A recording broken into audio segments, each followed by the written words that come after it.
The earliest human remains to be found in northern Britain have been unearthed in a cave near Barrow.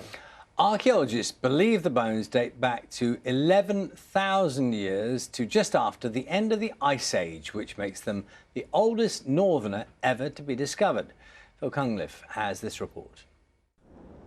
On the back roads between Ulverston and Barrow lies Great Urswick. Quiet and unassuming, this Cumbrian village now has a claim to fame as the site of the earliest human remains ever found in northern Britain. And that's partly down to this man, local archaeologist Martin Stables. After potholing his way round the narrow passages and caverns of Heening Wood, Martin collected human bones, all thousands of years old. But it was only when he asked the University of Central Lancashire to analyse and interpret his findings that the oldest northerner was discovered after the remains were sent away for carbon dating. I was completely astonished. The first thing I did was, when I opened the email, looked at it, wow. And everyone has just been like, oh, amazing, yes, this is astonishing.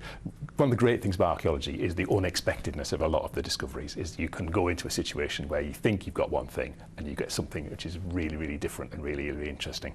The 11,000-year-old bones include part of a jaw and teeth.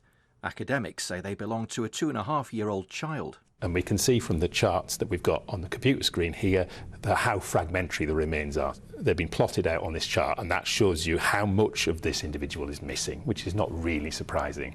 So what was life like for humans living at the end of the Ice Age? Because you think of, Captain Caveman and people being chased by woolly mammoths and saber-toothed tigers. I mean, what was it really like? The first thing is, obviously, it's a period of climate change.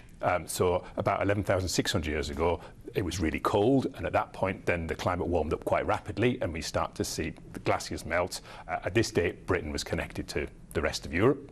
So they could have come across what's now the North Sea. So people in that period would be hunter-gatherers, recolonising, if you like, after the Ice Age. The caves, which are on private land, are now closed after revealing their treasures. But with the bones set to undergo further testing, the team at UCLan are excited about what else they might discover. So potentially this is an ancestor of ours, isn't it? It is potentially, yes. That's one of the questions we're seeking to answer. We've got work going on with ancient DNA to try and look at the relatedness of these things to us. But it's definitely our species. It's a modern human. So it's someone just like us, but 11,000 years old. Phil Cunliffe, BBC News.